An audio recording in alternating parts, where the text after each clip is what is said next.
네, 감사합니다. 이 시간 우리 주시는 하나님의 말씀은 로마서 5장 12절로 19절 말씀, 로마서 5장 12절로 19절 말씀, 신약성경 245면에 있는 말씀이 되겠습니다.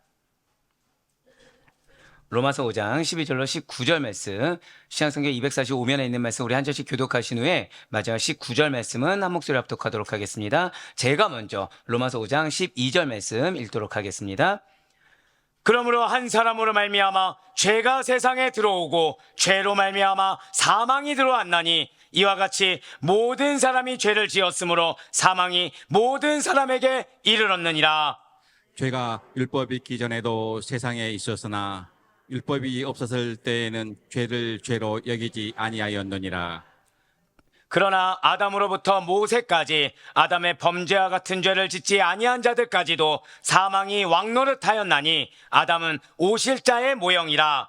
그러나 이 은사는 그 범죄와 같지 아니하니 곧 한 사람의 범죄를 인하여 많은 사람이 죽었은즉 더욱 하나님의 은혜와 또한 한 사람 예수 그리스도의 은혜로 말미암은 선물은 많은 사람에게 넘쳤느니라. 또 이 선물은 범죄한 한 사람으로 말미암은 것과 같지 아니하니 심판은 한 사람으로 말미암아 정죄에 이르렀으나 은사는 많은 범죄로 말미암아 의롭다 하심의 이름이니라. 한 사람의 범죄로 말미암아 사망이 그 한 사람을 통하여 왕 노릇하였은즉 더욱 은혜와 의의 선물을 넘치게 받는 자들은 한 분 예수 그리스도를 통하여 생명 안에서 왕 노릇하리로다. 그런즉 한 범죄로 많은 사람이 정죄에 이른 것 같이 한 의로운 행위로 말미암아 많은 사람이 의롭다 하심을 받아 생명에 이르렀느니라. 한 사람이 순종하지 아니함으로 많은 사람이 죄인 된 것 같이 한 사람이 순종하심으로 많은 사람이 의인이 되리라. 아멘. 할렐루야. 네, 주께 사랑하시는 우리 모든 주의 권속들을 주님의 환영하고 축복합니다. 한 주간 어떻게 보내셨습니까? 간단 명료하네요. 자, 옆에 있는 분한테 우리 이렇게 인사합시다. 하나님께서 당신과 지금도 함께하고 계십니다. 자, 한 번 더 인사하실 때, 그 하나님은 당신을 너무 사랑하십니다. 자, 우리 한 번 더 인사하실 때요. 한 번 더 인사하실 때, 오늘이 우리의 중요한 전환점입니다. 믿으십니까? 자, 그렇습니다. 하나님께서는 여러분과 함께하고 계시고 하나님께서는 진정으로 여러분들을 사랑하시며 여러분들의 모든 것을 하시사 늘 항상 기회를 주시고 늘 항상 신앙과 삶의 전환점을 예배하고 계시며 은혜를 예배하고 계심을 반드시 믿으시길 바라요. 그래서 우리를 이렇게 멸망으로 가는 세계에, 그래서 우리로 하여금 징계와 저주가 있는 곳으로 내버려 두지 않으신다라는 것이죠. 우리에게 신이 오늘 장로님께서 기도 가운데 나오셨던 것처럼 가장 가치 있고 가장 보배로운 것을 누구에게 주셨습니까? 고백하시겠습니다. 나에게 주셨습니다. 맞아요. 나에게 친히 가치 있고 보배로운 것을 내어 주시사 두세 개를 한번 고백하실까요? 나는 두세 개를 살고 있습니다. 네, 맞아요. 두세 개를 살아갈 수 있도록 인도해 주셨다는 것이죠. 그렇습니다. 우리는 두세 개를 살아가는 그리스도인이에요. 저는 오늘 여러분들이 정말 잘 나오셨다고 확신하고 있고요. 또 이 말씀 앞에 매번 잘 나왔다면서요. 이렇게 생각하지 마시고 우리 한 번 더 고백하실게요. 오늘이 신앙의 전환점입니다. 예, 맞아요. 이 말씀이 무슨 뜻인지 우리는 오늘 설교 가운데 은혜 받게 될 것입니다. 예, 오늘 은혜 받을 말씀의 주제가 무엇입니까? 바로 아담에서 그리스도까지 두세 개의 전환이라는 이 제목에서도 우리가 알 수 있듯이 우리는 그냥 단순히 눈에 보이고 우리는 단순히 내가 체감하는 세계가 끝인 자들이 아니라 두세 개를 살아가는 자들, 바로 이것이 우리의 정체성이라는 것이죠. 어떠한 두세 개인 것입니까? 곧 나그네와 같은 인생길을 걸어가며 이 땅에서 하나님 나라의 백성으로 살아가는 현재의 삶이 그것입니다. 장차 주님과 함께 왕노릇하며 누리게 될 영원한 천국의 삶이 우리 앞에 또 예비되어 있다는 거예요. 그런데 놀라운 것은 지금 이 두세 개가 단순히 미래와 현재라는 시간적 구분만이 아니라 이미 우리 안에, 이미 우리 삶 가운데 경험되어지고 있다는 것이죠. 예, 맞습니다. 우리가 체감하든 체감하지 못하든 우리가 느끼든 느끼지 못하든 우리는 지금 두 세계를 살아가고 있어요. 어떤 두 세계라고요? 아담 안에서 모든 인류는 죄의 전가 아래 놓여져 있습니다. 그리고 그 죄책과 정죄함으로 말미암아 사망이 지배하는 저주와 멸망의 세계 속에 있었다는 거예요. 우리의 한 세계가 무엇이라고요? 저주와 멸망의 세계 속에 우리가 몸을 담고 있다는 것이죠. 그러나 하나님께서는 그렇게 내버려 두지 않으셨다는 거예요. 독생자 예수 그리스도의 순종하심과 십자가의 희생을 통해 새로운 세계, 곧 절단 한번 고백하시겠습니다. 은혜와 생명의 세계. 바로 그거예요. 우리에게 은혜와 생명의 세계를 열어주셨습니다. 우리의 육신은 쇠약합니다. 우리의 육신은 저주와 멸망의 세계에 속해 있는 것이 맞아요. 하지만 하나님께서는 우리에게 기회를 주시고 은혜를 주시사 은혜와 생명의 세계를 열어주셨다는 거예요. 그래서 이제 우리는 예수 그리스도를 믿는 믿음으로 말미암아 의롭다 하심을 얻어 구원의 은혜 안에 들어왔습니다. 의의 선물을 받아 영생의 소망을 누리게 되었다는 거예요. 그러므로 우리가 두 세계를 살아간다. 그러므로 우리가 두 세계를 경험한다는 것은 결코 목사님 믿음 좋죠. 근데 믿음과 삶은 달라요. 이것이 아니라는 거예요. 현실과 그렇다고 해서 오직 믿음 하면서 현실의 삶을 도외시하면서 교회에서는 거룩하고 성격에 잘하면서 가정과 직장에서는 나무랄라 하면서 이기적인 삶으로 이기적인 신앙으로 사는 것도 아니라는 것이죠. 두 세계를 경험한다는 것은 결코 현실과 이상을 구분하지 못하는 혼란이 아니라는 것입니다. 절대 고백하실까요? 성령 안에서. 이것이 너무 중요해요. 성령 안에서 남들이 알 수 없는 하나님의 은혜를 실제로 맛본 자들의 특권이 여러분과 저의 것임을 잊지 마시길 바랍니다. 분명 세상은 여전히 죄의 권세, 여전히 죽음의 권세 아래 달려가고 있어요. 그들은 자신들이 멸망의 길로, 지옥의 길로 치닫는 것을 모르고 있습니다. 하지만 여러분과 저는 이미 고백하실까요? 나는 은혜의 나라에 속했습니다. 맞습니다. 은혜의 나라에 속한 자들로서 이 세상 가운데서도 나는 예수 그리스도의 생명을 마땅히 증거하며 살아간다는 것이죠. 삶이 팍팍하다고 해서 그 팍팍한 삶을 증거하는 것이 아니라는 거예요. 마음이 어렵다고 해서 나의 감정대로 어려운 마음을 표출하며 사는 자들이 아니라는 것입니다. 우리 안에 예수 그리스도의 생명이 있습니다. 믿으십니까? 그것을 증명하는 자들이에요. 아담에서 그리스도까지 너무나 긴 세월이 흘렀어요. 그러나 우리에게는 이 아담에서 그리스도까지가 단순한 시간의 흐름이 아니라는 거죠. 한 번 더 고백하실까요? 하나님의 은혜. 바로 그 전환점이 있었다는 거예요. 바로 그 은혜의 컨버터를 통해서 여러분과 저는 저주에서 축복으로, 여러분과 저는 사망에서 생명으로 옮겨지게 된 것입니다. 그래서 우리 주님께서 지금 여러분들 너무 잘 알고 계세요. 여러분들 너무 사랑하신다는 거죠. 무엇을 아실까요? 늘 답보 상태 같은 겁니다. 신앙생활을 하는데 늘 답보 상태 같아요. 그냥 삶의 변화는 몰라도 내 자신의 신앙의 변화가 늘 막막합니다. 어떤 은혜보다도 나에게 가까운 것은 십자가, 좋게 말해 십자가죠. 고난이 가까웠고 짐이 가까운 것처럼 여겨지는 우리에게, 그러다 보니 우리가 마땅히 누려야 될 것이 있는데 그것을 누리지 못하고 살아내야 할 것을 살아내지 못하는 우리를 안타깝게 여기시사 바로 오늘 이 성찬 예배 가운데 이 말씀을 허락해 주셨다는 거예요.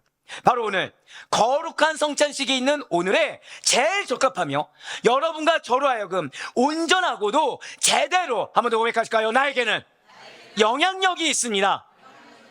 바로 그렇게 살아내기 위해서 허락한 이 시간, 바로 로마서 16마일 복음의 틀의 16번째 시간으로 절대 고백하시겠습니다. 아담에서 그리스도까지 두 세계의 전환. 바로 이 제목을 통해 우리가 이미 옮겨진 은혜의 세계를 온전히 누리면서 동시에 여전히 멸망을 향해 가고 있는 세상 가운데 영향력이 있는, 선한 영향력이 있는 복음의 증인으로서 온전히 살기를 바라시고 계십니다. 그렇다면 먼저 오늘 본문 로마서 5장 12절 말씀 바로 보도록 하시겠습니다. 그러므로 한 사람으로 말미암아 죄가 세상에 들어오고 죄로 말미암아 사망이 들어왔나니 이와 같이 모든 사람이 죄를 지었으므로 사망이 모든 사람에게 이르렀느니라. 아멘. 자, 붉은색으로 표현된 물을 보시길 바래요. 한 사람으로 인해 죄가 세상에 들어오고 그 죄는 무엇을 가져왔다고요? 사망을 가져왔다라고 사도 바울이 선포하고 있습니다. 그럼 여기서 이 한 사람은 과연 누구입니까? 이 한 사람은 우리가 잘 아는 아담. 근데 어떤 아담이죠? 에덴 동산에서 선악과를 먹음으로 말미암아 하나님께 불순종의 죄를 지은 아담입니다. 진실로 하나님께서는 7일간의 천지창조를 마치시고 인류 최초로 아담을 기쁨으로 창조하셨어요. 그리고 그 첫사람이 바로 아담이라는 것에 큰 의미가 있습니다. 하나님께서는 인류의 최초, 바로 대표성의 원리를 갖고 있는 이 아담에게 에덴 동산에 있는 각종 실과는 먹되 선악과는 먹지 말라라고 명령하셨다는 것이죠. 이어서 창세기 2장 16절과 17절 말씀을 보도록 하실게요. 여호와 하나님이 그 사람에게 명하여 이르시되 동산 각종 나무의 열매는 내가 임의로 먹되 선악을 알게 하는 나무의 열매는 먹지 말라. 내가 먹는 날에는 반드시 죽으리라 하시니라. 아멘. 자, 지금 하나님의 명령이 구체적이고 명확하게 무엇입니까? 붉은색 표현된 물을 보시면 선악을 알게 하는 나무의 열매는 먹지 말라는 거예요. 어느 정도는 먹어도 된다, 어느 정도는 탐을 내도 된다, 없습니다. 단호하게 뭐죠? 먹지 말라는 거예요. 만약에 아담이 이러한 하나님의 명령을 어기고 선악을 알게 하는 나무의 열매를 먹으면 어떻게 되는 것입니까? 녹색으로 표현된 물을 보시면 내가 먹는 날에는 반드시 죽는다는 거예요. 먹는 날에 죽는다는 겁니다. 즉 먹고 나서 어느 정도 기회가 있다, 먹고 나서 하나님 지켜볼 것이다, 아닙니다. 먹는 날에 죽는데 그것도 어떻게 해요? 반드시 죽는다는 거예요. 지금 하나님 뭐라고 말씀하시죠? 먹지 말라는 겁니다. 절대 먹지 말라는 겁니다. 먹으면 반드시 죽는다라고 간절히 외치시는 겁니다. 결국 먹으면 죽기 때문에 하나님께서는 지금 아담으로 하여금, 잘 들으셔야 돼요, 에덴 동산에서 영원히 생명을 누리며 사는 방법, 에덴 동산에서 영원히 그 은혜의 복락을 누리며 사는 방법을 알려주셨다는 거예요. 고백하실게요. 경고는 은혜입니다. 한 번 더요. 경고는 기회입니다. 예, 맞아요. 지금 하나님께서는 이 말만 봤을 때는 그냥 단순히 억압하는 것 같고, 이 말만 봤을 때는 저주의 말을 선포하는 것 같지만 사실은 그것이 아니라 피할 길을 주고 계시다는 거죠. 사실은 그것이 아니라 은혜의 길을 주고 계시다는 거예요. 그리고 이것은 오늘날 여러분과 저 역시 마찬가지입니다. 우리들이 살아가면서 말씀 은혜 받죠. 못 받으시는군요. 상당히 자존심이 상해지네요. 우리들이 살아가면서 말씀의 은혜를 받죠. 감사합니다. 이제 좀 후련하게 좀 시작할 수 있을 것 같아요. 말씀의 은혜를 받습니다, 우리. 근데 문제가 생겨요. 은혜를 받은 거예요. 근데 여러분들 삶으로 가니까 은혜를 실천할 수 있습니까? 어떻게 은혜를 실천하는데 막 옆에서 도와주고 이 말씀을 그대로 실천할 만한 환경과 여건이 열려져 있으니까, 한 분의 권사님이 용기 있게 어렵다고 했지만 어려운 정도가 아니라 불가능에 가까울 때가 많다는 거죠. 맞아요. 살아가면서 우리는 말씀에 순종하는 상황보다 말씀을 어길 만한 상황이 그냥도 아니고 자주 주어진다는 거예요. 그럴 때 우리는 보통 뭐라 얘기하죠? 시험이 왔어. 내지는 나 시험 당했어. 나 마음이 너무 힘들어.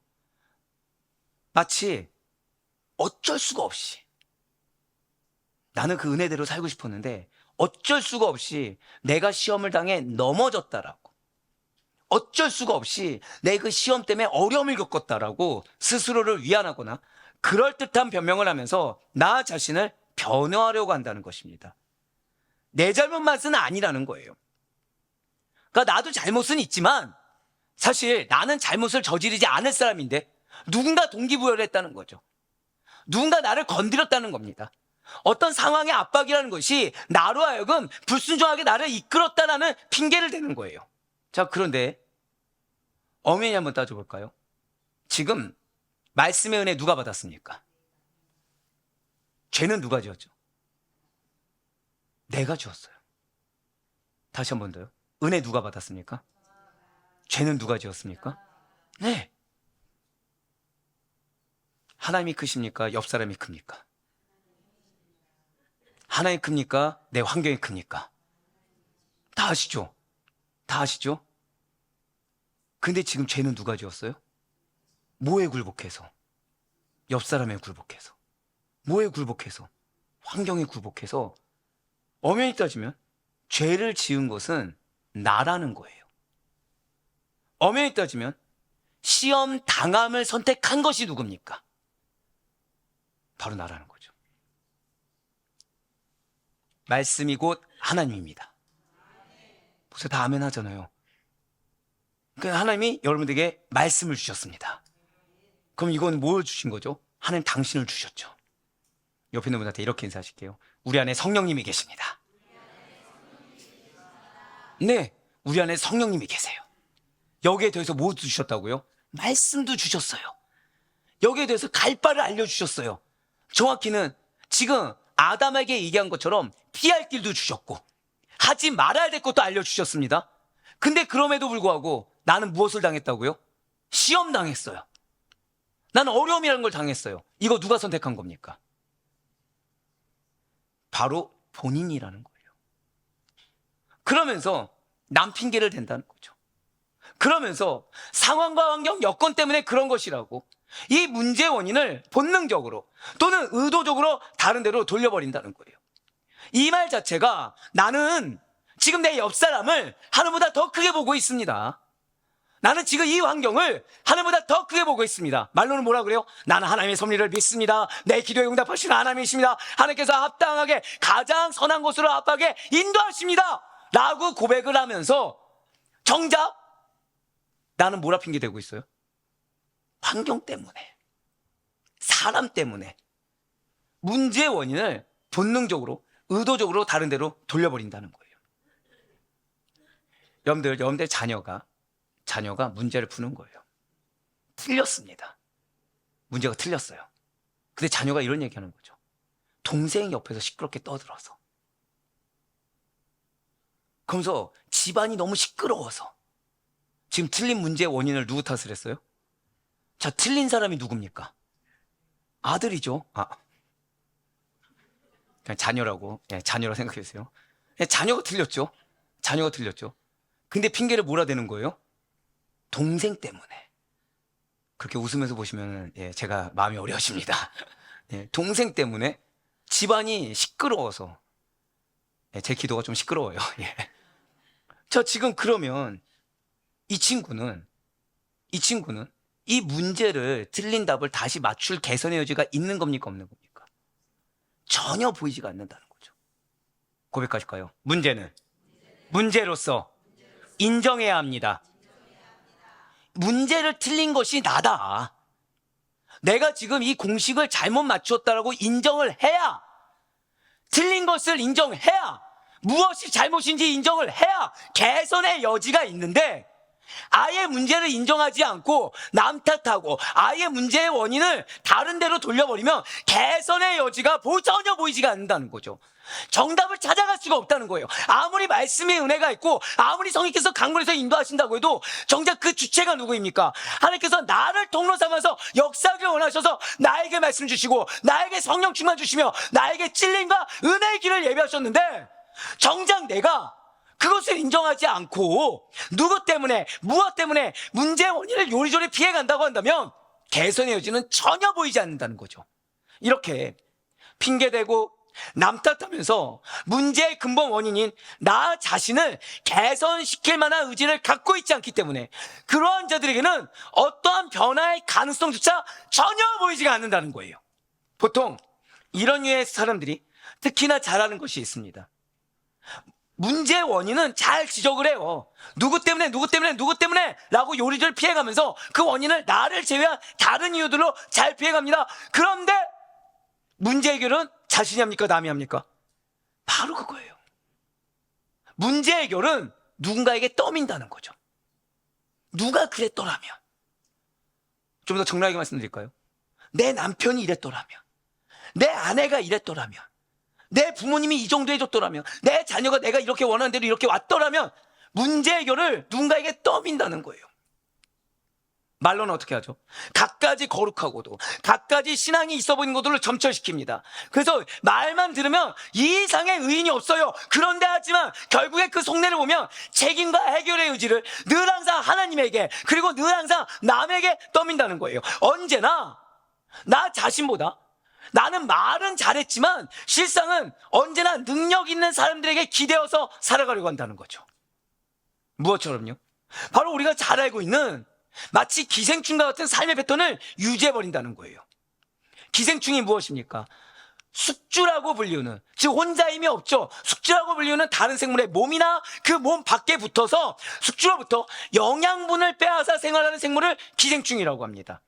즉 숙주가 없으면 살아갈 수가 없죠. 스스로 완전한 생활을 하지 못하고 오롯이 누구에게만 의존해요? 숙주에게만 의존하는 존재가 기생충이라는 거예요. 그렇습니다.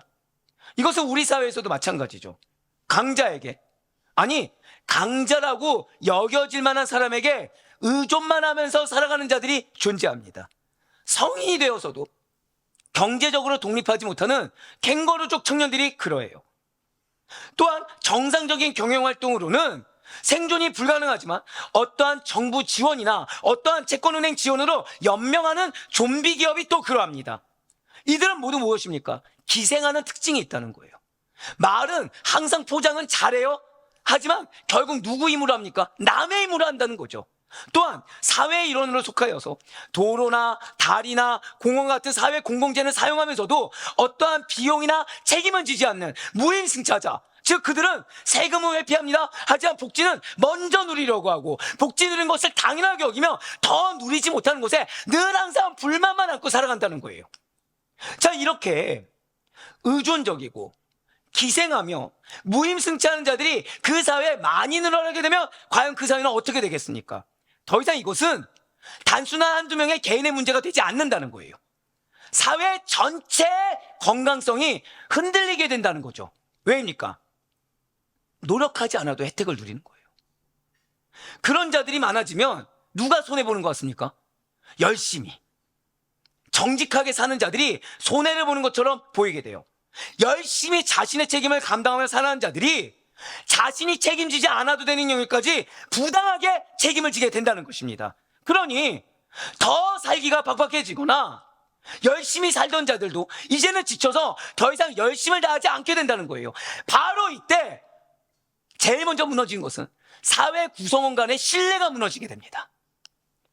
정치적으로도 그러한 무임승차자들이 점점 많아지니까 누구를 위한 정책을 얘기합니까? 무임승차자들의 표를 얻기 위해서 선심성 혜택을 남발하는 자들도 더 늘어나게 된다는 거죠.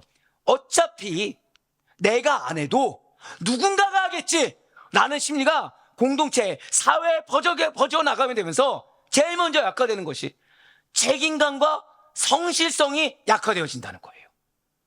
결국에는 공동체 전체의 생명력, 공동체 전체의 활력이 사라지고 더 이상 회생이 불가능하게 되는 악순환이 악순환을 낳고, 악순환이 악순환을 또 낳게 되는 그런 선순환이 아닌 악순환에 빠져버리게 된다는 것입니다.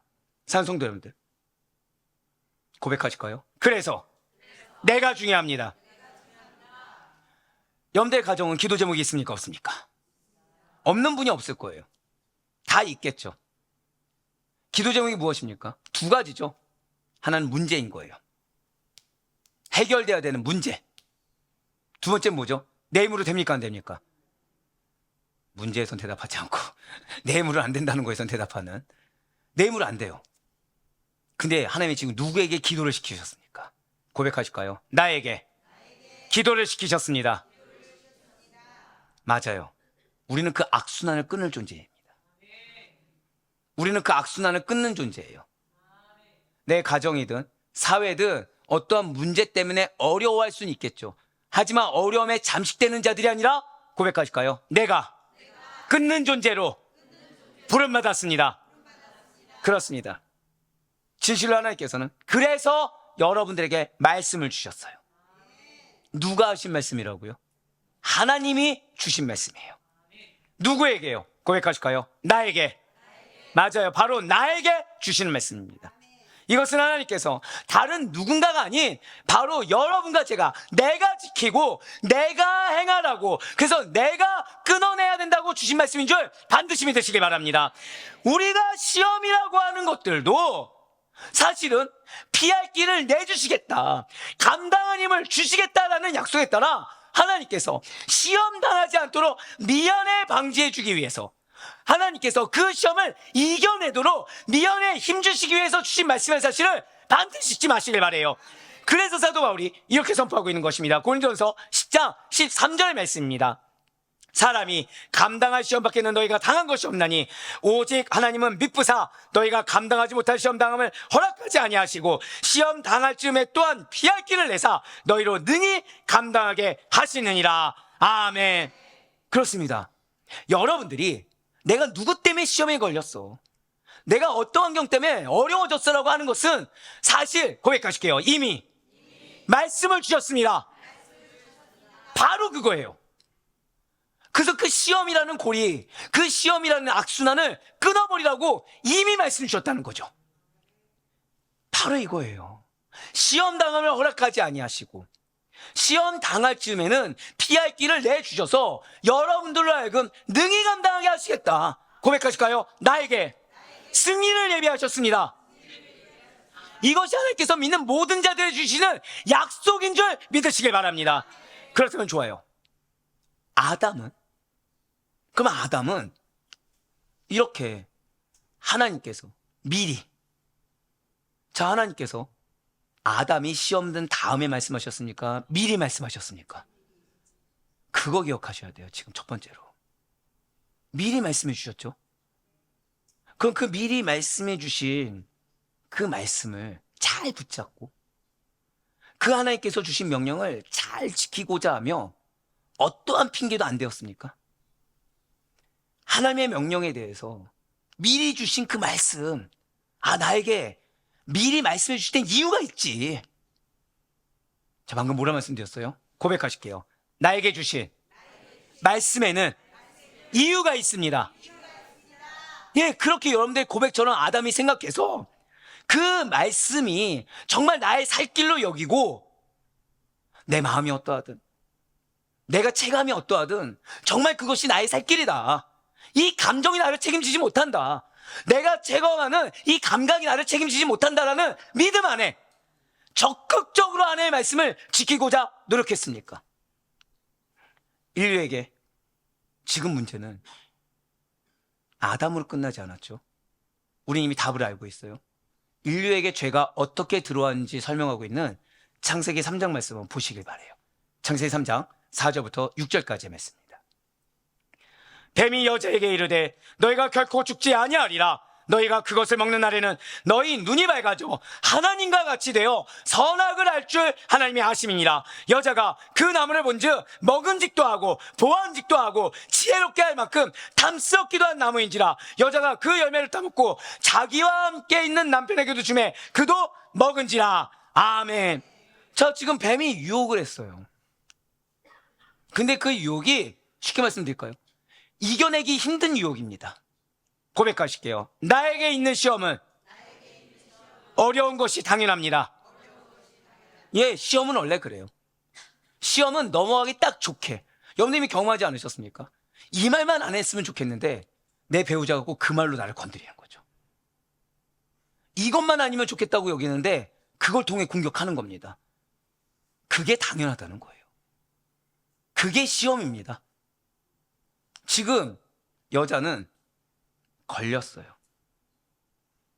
시험에 넘어갔습니다. 그런데 이 말씀, 특히 6절 말씀 한번 보세요. 여기 어디에? 뱀의 유혹에 넘어간 여자가 남편 아담에게 선악과를 주었을 때 어떠한 시간의 간극이나 아담의 망설임이 있습니까? 없습니까? 붉은색 표현된 부분을 보시길 바라요. 아내 하와가 주니까 남편 아담도 먹었다입니다. 언어를 봐도 시간의 간극, 망설임 전혀 없습니다. 마치 우리처럼 시험이 들어오니까 그냥 넘어간 거예요. 주니까 그냥 먹은 겁니다. 끝이에요, 그게. 뭐 아담이 고민해 보았다. 하나님께서 먹으면 죽는다고 하신 말씀이 생각나서 내가 이러면 안 되는데 갈등을 했다.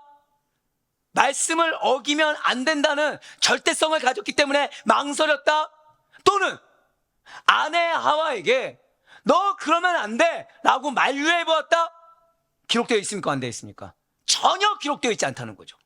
고민한 흔적도 없고 아내를 만류한 흔적도 없고 이겨내고자 한 흔적도 없습니다. 주니까 그냥 받아 먹었어요. 누가요? 아담이요. 지금 먹은 자가 누구입니까? 아담이에요, 아담. 누구 때문이라고 해봤자 고민 없이 먹은 자가 누구입니까? 아담이에요. 아담은 그냥 하나의 말씀 대신에 먹는 것을 선택한 것뿐입니다. 우리는 그냥 말씀 대신에 시험을 선택한 것뿐입니다. 우리는 은혜를 사모한다고 하면서 은혜 대신에 어려움을 선택한 것뿐입니다. 아무도 고백하실까요? 미리 말씀을 주실 때는 이유가 있습니다. 그걸 생각하지 않고 그 상황에 시험을 선택했을 뿐이에요. 누구처럼요? 아담처럼. 누구 때문에라고? 우리 이미 답을 알고 있죠. 이후에 하나님께서 아담을 지책했을 때 아담이 주여 내가 잘못했습니다. 내가 회개합니다라고 했습니까? 아니면 당신이 나에게 허락하신 여자라고 했습니까? 당신이 나에게 허락하신 여자라고 했어요. 대단하죠. 아내 탓에서 넘어서서 누구까지 탓한 거예요? 여러분들 배우자를 탓하시면 안 돼요. 아멘 안 나올 줄 알았어요. 배우자 누가 주셨습니까? 이쪽만 주셨군요. 이쪽은 네, 그럼 좋아요. 자녀는 누가 주셨습니까? 뭐요? 이쪽은 자녀는 주셨다고 하고 지금 배우자는 지금 대답이 없으면 지금 그럼 내가 자녀 탓을 하는 건 누구 탓하는 거예요? 인정하기 싫죠. 하나님 탓. 배우자 탓하면 누구 탓하는 거예요? 오늘 이쪽 보고만 설교해야 되겠네요. 이쪽. 이쪽만 지금 순적하네요. 지금 하나님 탓하는 거죠. 누구처럼요? 한번 고백하실게요. 아담과 같이. 아담과 같이예요. 누구 때문에라고 변명해봤자 그 결과는 하나님 탓이고 그 결과는 불순종에 불과합니다. 누가 불순종했다고요? 아담이. 선택을 누가 했어요? 아담이. 그래서 문제는 거기서 끝나지 않죠. 한 번 더 고백하실까요? 하나님께서 나를 택하셨습니다. 한 번 더 고백하실까요? 나에게는 영향력이 있습니다. 이걸 기억하셔야 돼요. 그래서 결론부터 말씀드리면 오늘 하나님은 여러분들에게 은혜 주길 원하십니다. 오늘 하나님께서는 여러분들이 늘 항상 생명력 넘치는 삶, 늘 항상 여러분들을 통해 축복이 흘러가는 삶을 맛보기를 원하시고 계세요. 아담처럼 되는 것을 원치 않으신다라는 거죠. 왜입니까? 바로 아담은 불순종의 책임이 자기에게서 끝나지 않았어요. 그래서 하나님께서 먹으면 죽는다고 일러주셨던 그 말씀을 어기고 먹었기 때문에 그 불순종으로 인해 죄가 이 세상에 들어오게 되었다는 것입니다. 아담이 이 세상을 창조했을 때 자기가 제일 먼저 창조된 거 알았습니까? 몰랐습니까? 알았죠. 왜? 자기밖에 없었으니까. 누구밖에 없었다고요? 아담 자신밖에 없었으니까. 혹시 이 가운데 우리 집에 믿는 자가 나 하나밖에 없다. 고백하실게요. 내가 영적 대표입니다. 제가 여러분들을 정말 사랑하는 이유는 크게 대답하신 분들 중에서 집에 자기만 믿는 분이 아닌데도 불구하고 대답해 주셨어요. 그러면 지금 하나님께서 나를 먼저 택하시사 먼저 보내주신 이유가 있겠죠. 오늘 기억하실 건 그거예요. 이유가 있다는 거예요. 맞아요. 아담은 알고 있어요. 나를 제일 먼저 창조하셨다는 거 알고 있어요. 그리고 하나님은 내가 홀로 있는 것을 좋지 않게 여기셔서 나의 외로움을 아시사 동역자를 보내주신 것도 알고 있어요. 고백하실게요. 나의 간절함을 알고 계십니다. 누가 알았다고요? 여러분이.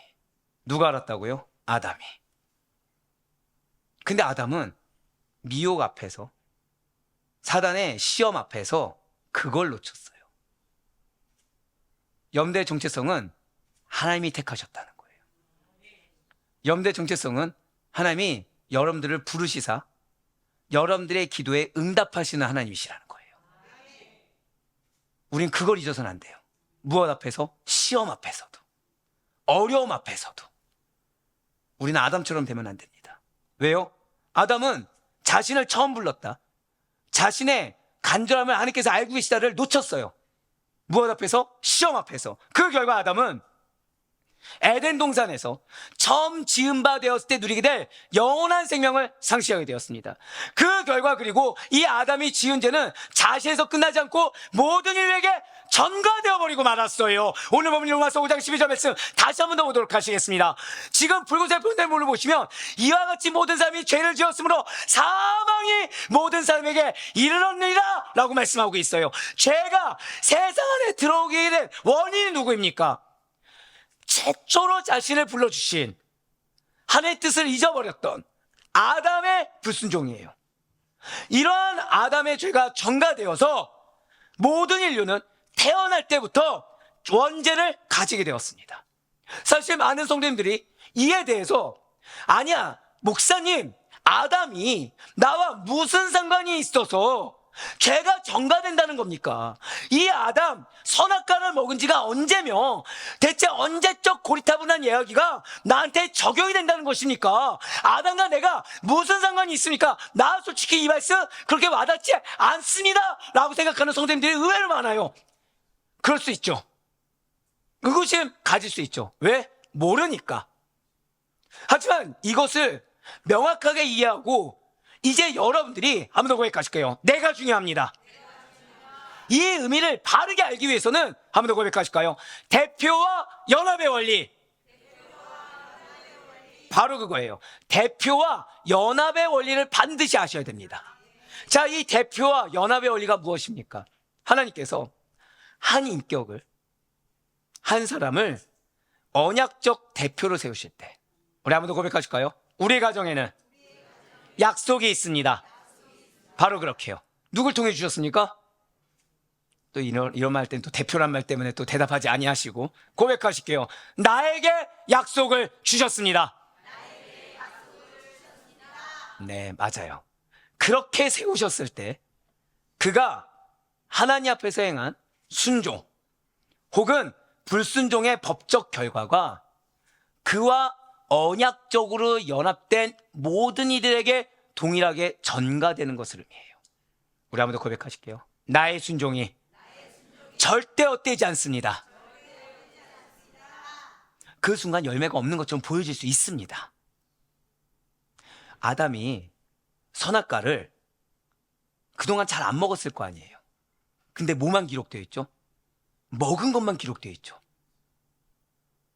바로 그거죠. 여러분들이 순종한 세월들이, 여러분들이 말씀에 순종해서 열심히 그 책무를 다하면서 사는 것들이 헛된 것처럼 느껴질 수가 있습니다. 근데 그것이 열매가 없어 보이는 것이 당연할 수 있다는 거예요. 근데 실상 열매가 없는 겁니까? 열매가 쌓이고 있는 겁니까? 열매가 쌓이고 있다는 거죠. 내 눈에 보이지 않는 뿐이에요. 아담이 불순종하지 않았으면 자신이 누리는 권리가 무너짐을 볼 수 있었을까요? 없었을까요? 없었을 거예요. 왜요? 그 권리는 당연하게 여겨졌을 것이기 때문에. 그런데 읽고 나니까 알게 되는 겁니다. 지금 하나님 뭐라 말씀하신 거죠? 여러분들에게 은혜가 있습니다. 여러분들에게 특권이 있습니다.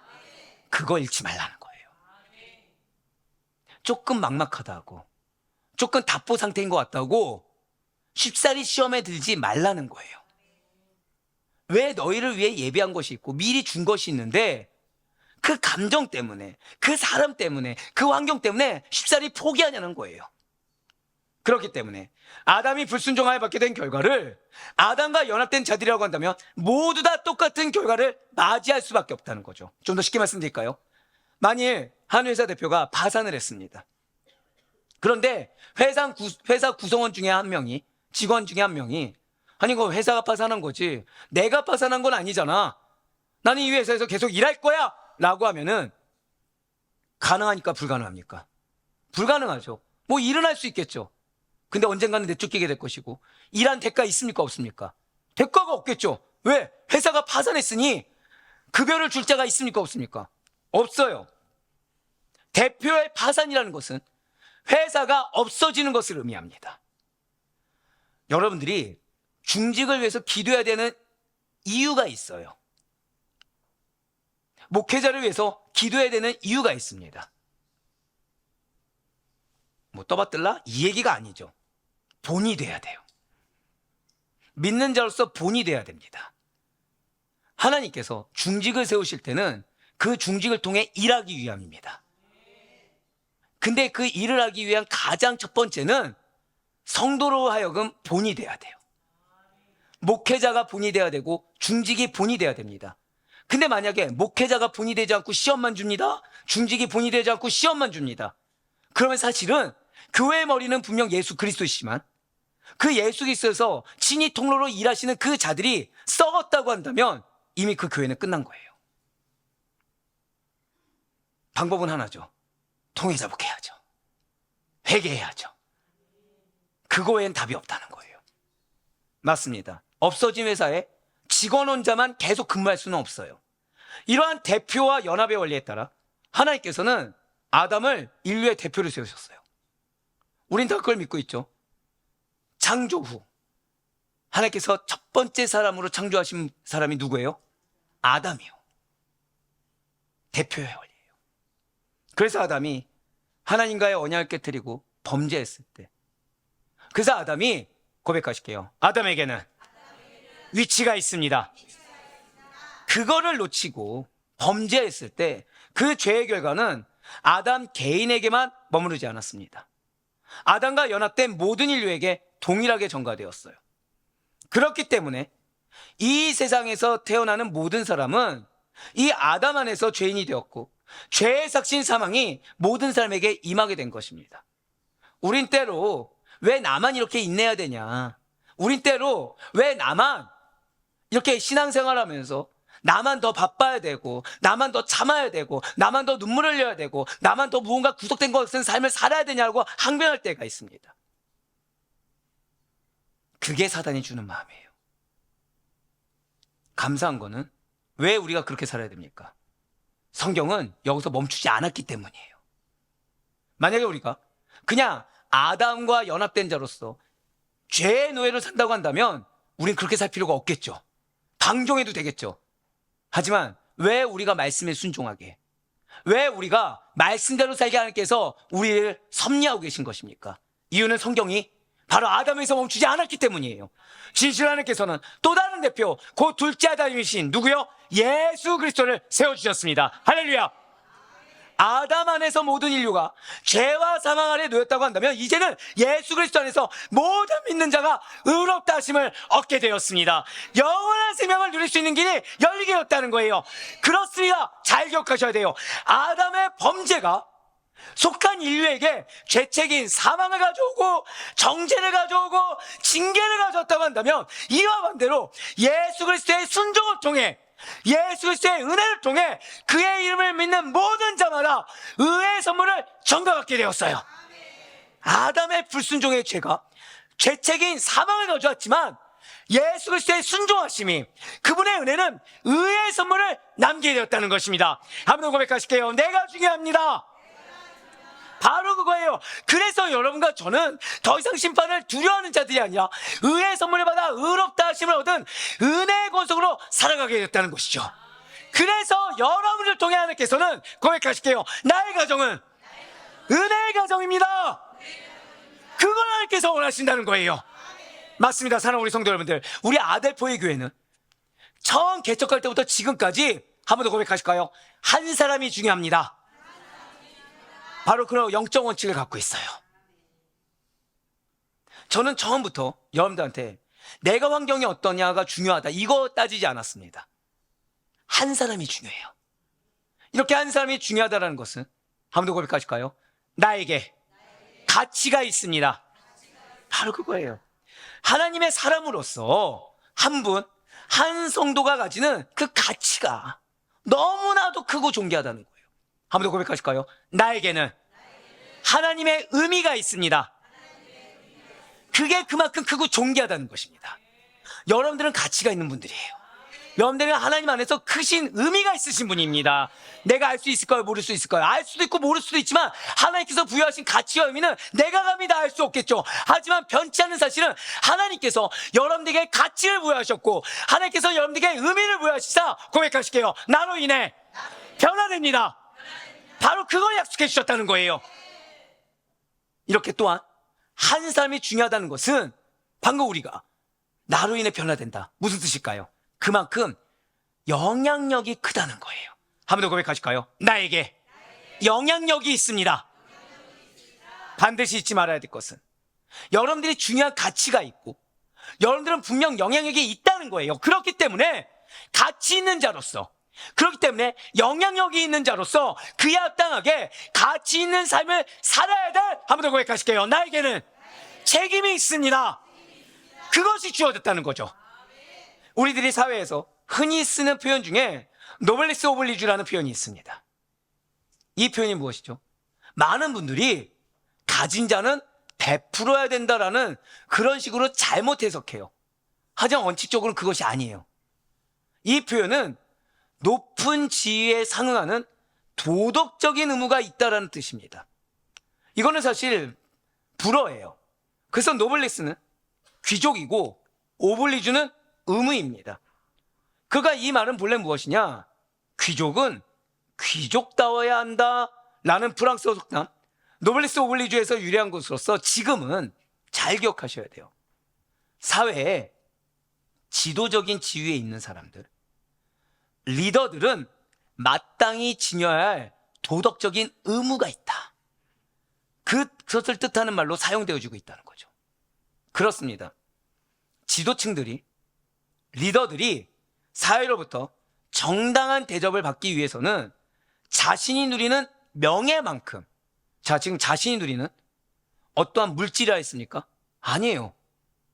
자신이 누리는 어떠한 세상적인 아니요. 명예예요. 한 번 더 고백하실까요? 위치에는 명예가 있습니다. 그거예요. 자, 목회자 삶 쉽습니까? 어렵습니까? 감사해요. 어렵다고 해주셔서. 저는 누군가 목회의 길을 걷는다고 하면은 머리로는 축복된 길이야 라고 하겠지만 입술로는 지금 이렇게 주저하게 될 것 같아요. 힘듭니다. 근데 힘드냐 안 힘드냐가 중요한 것이 아니라 목회자에게 뭐가 있다는 거예요? 명예가 있어요. 영적인 명예가 있습니다. 그건 장로님들은요 있어요.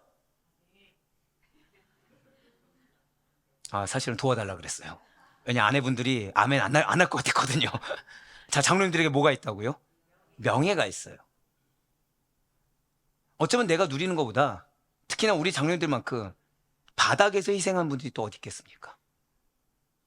누리기보다는 희생이 더 많겠죠. 근데 그럼에도 불구하고 뭐가 있다는 거예요?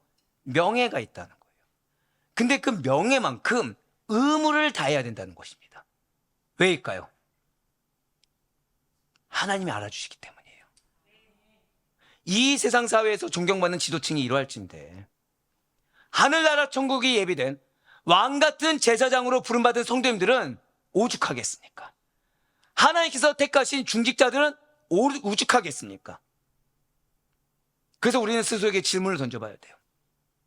그래서 과연 나는 그에 따른 의무를 다하고 있는가? 나는 우리 가정 가운데 나 한 사람만 신앙생활 하다 보니 이거에 대한 어려움을 호소하고 있고 사실은 하나님께서 나를 대표로 세우신 거. 한 번 더 고백하실까요? 내가 가정의 영적 대표입니다. 그 대표로서 의무를 다하고 있는가? 아니면 난 대표로서 어려움과 시험만 토로하고 있는가? 나를 돌아봐야 돼요. 분명 하나님께서는 왕같은 제사장은 왕같은 제사장들께 행해야 된다 라고 가르쳐 주셨음에도 불구하고 분명히 그래서 생명의 길, 은혜의 길을 누구를 통해? 예수 그리스도를 통해서 보여주시고 친히 열어주셨음에도 불구하고 아담의 불순종의 죄를 전가받아 정죄와 심판의 자리에서 마치 죄책인 사망을 선고받은 자처럼, 예수가 없는 자처럼 살고 있는 나는 아닌지 돌아봐야 된다는 거예요. 십자가에서 이루신 승리와 성령의 충만함을 더 입은 영적 생명력을 잃은 것은 아닌지 스스로를 돌아봐야 된다는 것입니다. 맞아요. 주님은 여러분들에게 생명력을 주셨어요. 주님은 여러분들에게 당신께서 가치를 인정해 주셨고, 그러한 자만이 할 수 있는 영적 책무를 감당할 수 있도록 은혜를 주셨으며, 그 은혜에 합당한 고백하실게요. 나에게는 열매가 예비되어 있습니다. 약속도 주셨어요.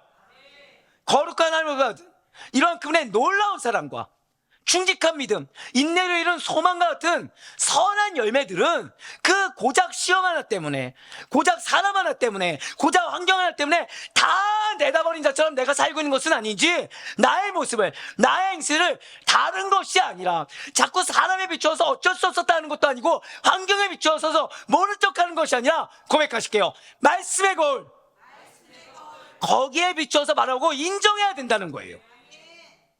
그러면서 이제 사도 바울이 마지막으로 그래서 이렇게 선포하고 있는 것입니다. 오늘 보면 로마서 5장 17절부터 19절까지 말씀 보도록 하실게요. 한 사람의 범죄로 말미암아 사망이 그 한 사람을 통하여 왕노릇하였은즉 더욱 은혜와 의의 선물을 넘치게 받는 자들은 한 분 예수 그리스도를 통하여 생명 안에서 왕노릇하리로다. 그런즉 한 범죄로 많은 사람이 정죄에 이른 것 같이 한 의로운 행위로 말미암아 많은 사람이 의롭다 하심을 받아 생명에 이르렀느니라. 한 사람이 순종하지 아니함으로 많은 사람이 죄인 된 것 같이 한 사람이 순종하심으로 많은 사람이 의인이 되리라. 아멘. 여러분들의 정체성이 무엇입니까? 여러분들의 정체성이 무엇입니까? 하나님은 여러분들을 통해 은혜를 주길 원하세요. 하나님 여러분들 통해 열매를 주길 원하십니다.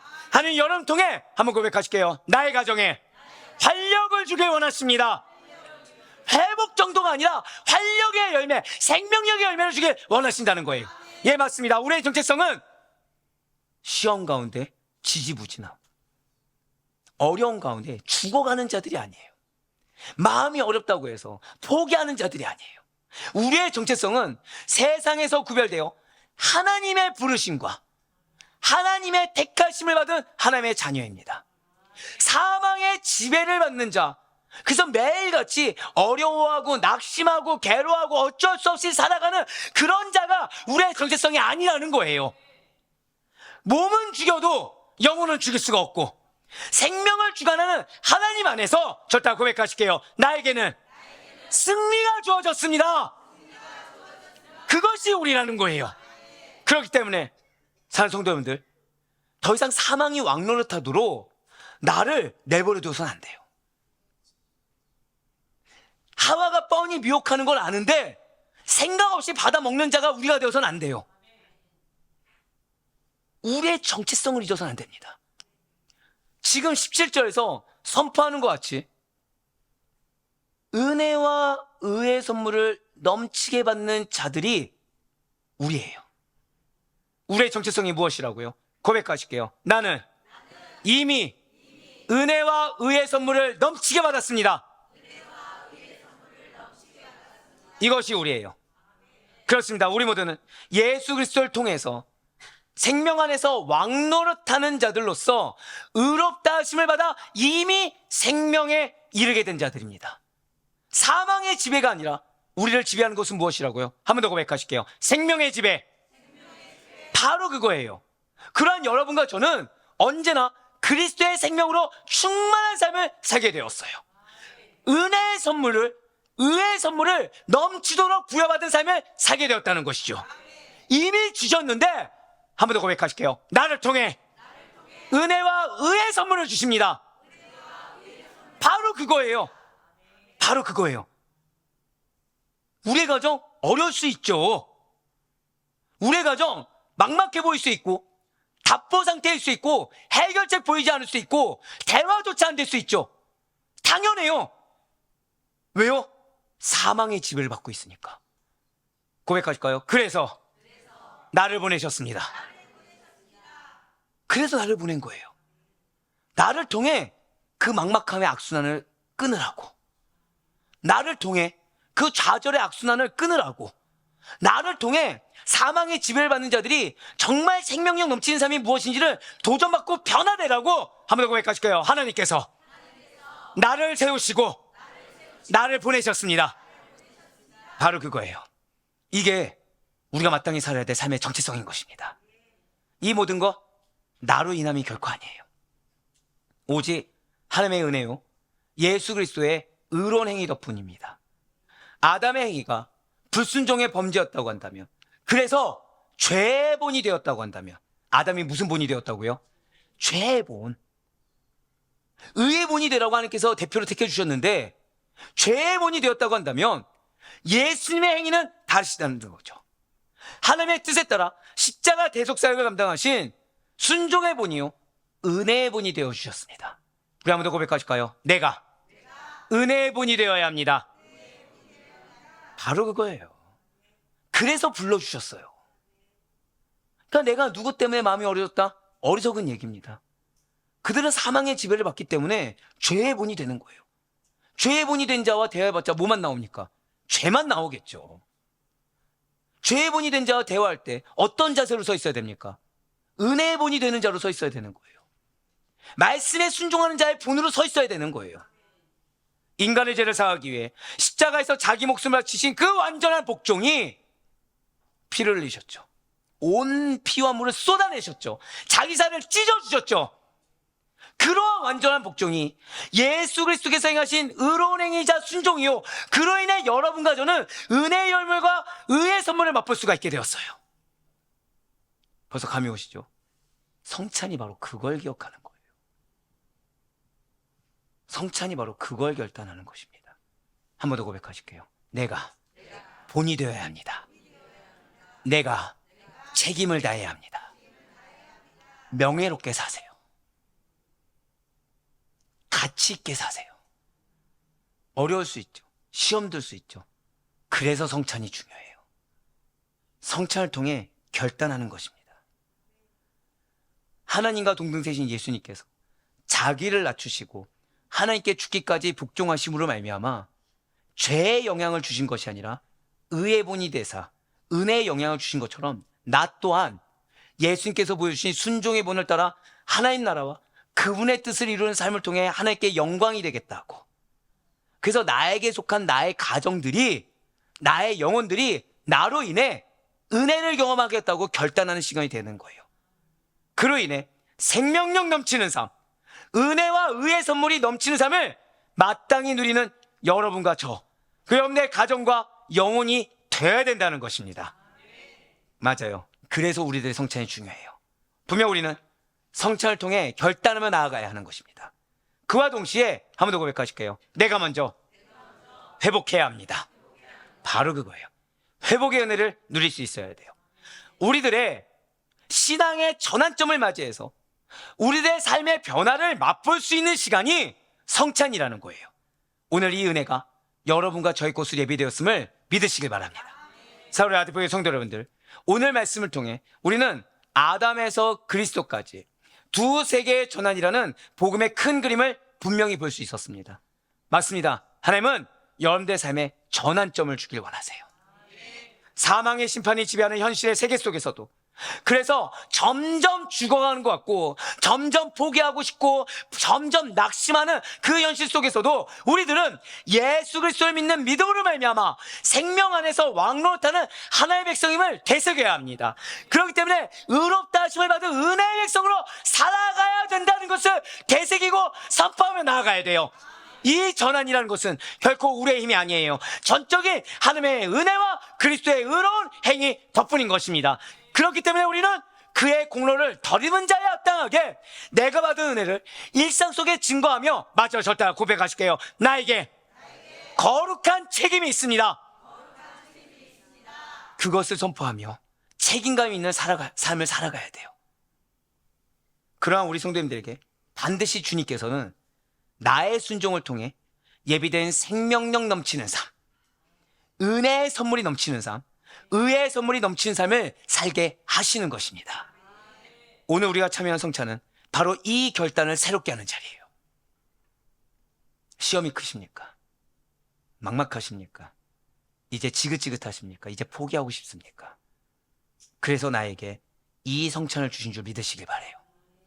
아담으로부터 시작된 죄와 사망의 세상에 속한 자처럼 살지 말라고, 그리스도 안에서 누리는 생명과 의의 세계로 이미 옮겨졌고, 그렇기 때문에 내가 너에게 주고자 하는 것은 생명 넘치는 삶, 의의 선물과 은혜의 선물이 풍성한 가정을 허락하셨다고 선포하시는 주님의 음성을 듣는 시간이 우리의 성찬의 시간이 되길 간절히 소망합니다.